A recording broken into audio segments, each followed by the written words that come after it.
Bismillahirrahmanirrahim. Elhamdülillahi Rabbil alemin. Ve sallallahu ala seyyidina Muhammed ve alihi tahirin. Allahümme salli ala Muhammed ve ali Muhammed ve accil ferecam. Salam əziz möminlər, hər birinizi xoş gördük ilahi rəhmət verilişində. Quran-ı Kərimdə Mütəal Allah ayədə buyurur ki, Hicr surəsinin 56-cı ayəsində Qalə və mən yəqnətu min rəhməti rabbihi illallallun. Allah Teala buyurur ki, mənim rəhmətimdən ümidinizi kəsməyin. Ayədə buyurur ki, onlar ki, mənim rəhmətimdən ümidini kəsir, onlar zəlalətdə olanlardır, yolunu azanlardır. Ki Allah öz rəhmət sifətini bu ayədə bizə təqdim eləyir. Ki insan daim Allahın rəhmətinə bağlı olmalıdır, ümidli olmalıdır. Diqqət eləyin əziz möminlər, Quran-ı Kərimdə 114 surənin 113-ü Bismillahirrahmanirrahimlə gəlib. Yəni bağışlayan və mehriban Allahın adı ilə. Yəni Allah öz rəhmət sifətini 113 surədə gətirir. Bir dənə Tövbə surəsindən başqa digər surələrin hər birinin ilk ayəsi Rəhman və Rəhim Allahın adı ilə gəlir. Bu məsələ bizə onu başa salır ki, Allah öz rəhmətini, mərhəmətini daha dolğun, daha şəffaf, daha belə deyim, bizim həyatımızda bizə təqdim eləyir. Məryəm surəsində Allah Teala 16 dəfə ayələrdə öz rəhmət sifətini istifadə eləyib, təkrar eləyib. Məsələn, Quran-ı Kərimdə ayələrdə indi mən bəzilərini söyləyəcəm ki, Ən'am 145-ci ayədə Allah Teala buyurur ki, İnnə rabbəkə ğafurur rəhim. Həqiqətən sənin Rəbbin çox bağışlayan və rəhmidəndir. Görürsünüz, Allah ğafur sifətinin yanında rəhim sifətini gətirib. Təvvab sifətinin yanında rəhim sifəti gətirib.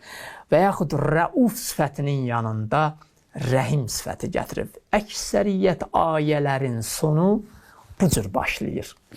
Ki, məsələn, bir ayədə Ət-Tavvabur Rahim. Allah tövbə edənləri bağışlayır, onlara rəhm edir, sevir onları. Raufur Rahim. Allah çox mehribandır, çox bağışlayandır, rəhm edəndir. İndi Quran-ı Kərimə biz nəzər eləsək, baxsaq, İlahi övliyalar, peyğəmbərlər Allahla məhz Allahın rəhmət sifəti ilə danışırlar, yad eləyirlər. Məsələn, Həzrəti Əyyub əleyhissalamın həyatını araşdırın, baxın İslam tarixində, peyğəmbərlərin həyatına diqqət eləyin. Həzrəti Əyyub peyğəmbər sərvətli olub, amma ona fəqirçilik üzü gətirir. Bütün əlində olanları hamısını itirir. Allah onu imtihan eləyir, Həzrəti Yaqubu fəqirçiliklə. Ki, insan imtihan olunanda həqiqi bəndəçiliyi üzə çıxır. Çox, məsələn, insan rahatçılıqda, asayişdə, çox da həqiqi kimliyi üzə çıxmır. O ki, insan imtihan olunur, imtihan olunanda həqiqi bəndəçiliyi, həqiqi kimliyi üzə çıxır. Allah Həzrəti Əyyubu bu fəqirçiliklə imtihan eləyir. Baxın, görün, Həzrəti Əyyub peyğəmbər Allaha necə sığınır, hansı sifəti ilə Allaha sığınır, Allaha üz aparır.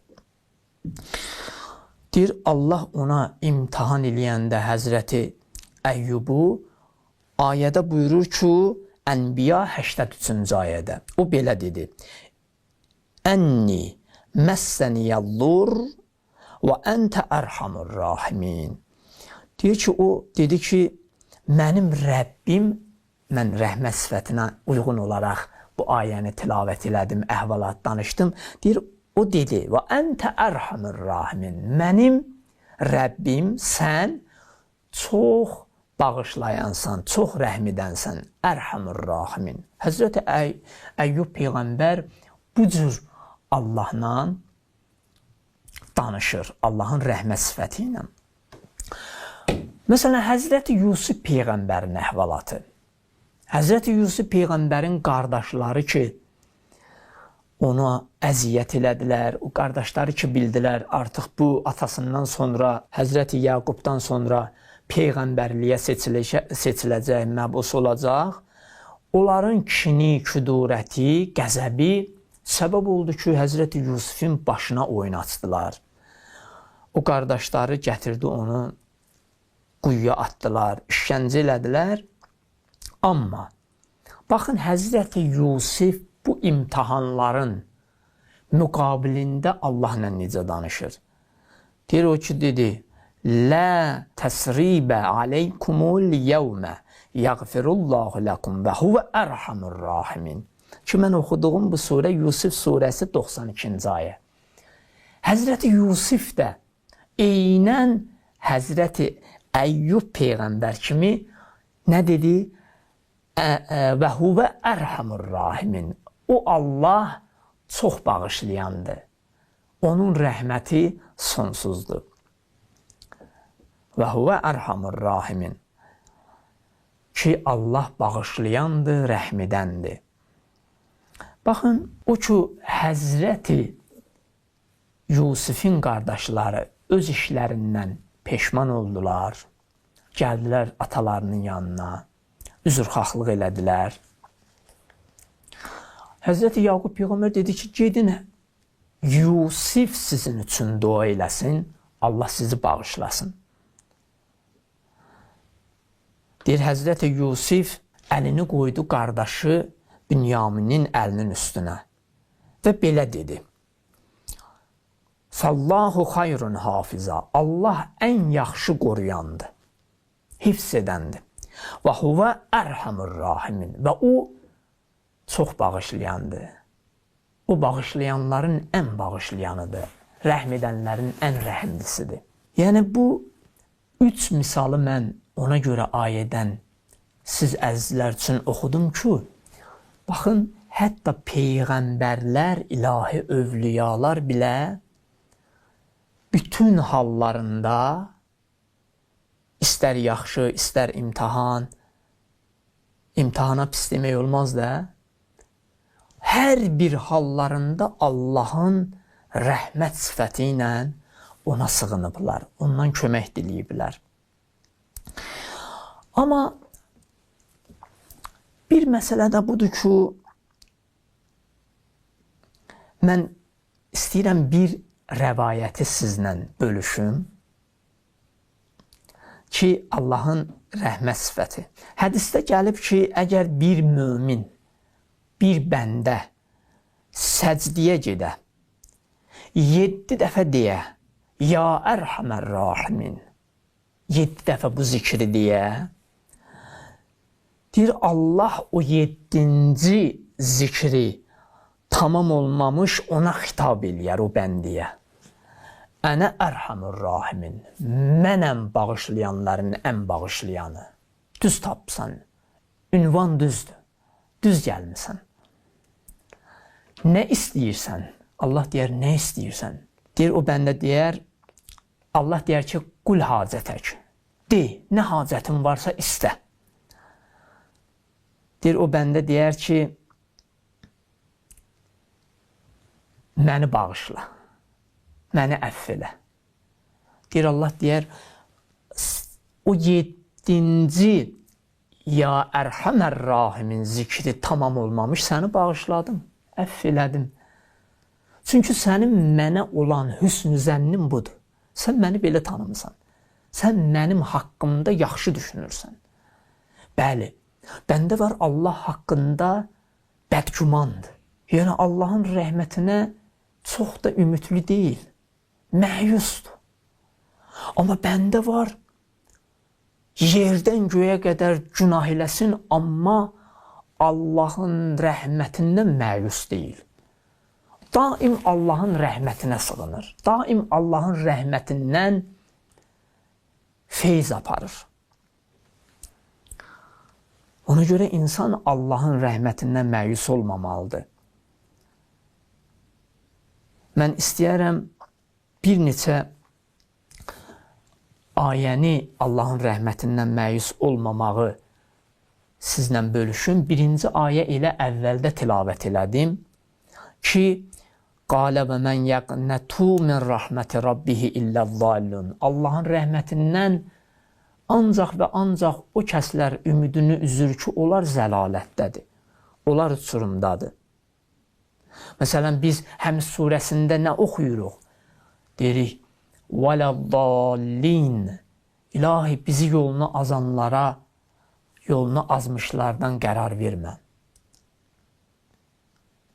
Bizi nimət bəxş elədiyin şəxslərin yoluna hidayət elə.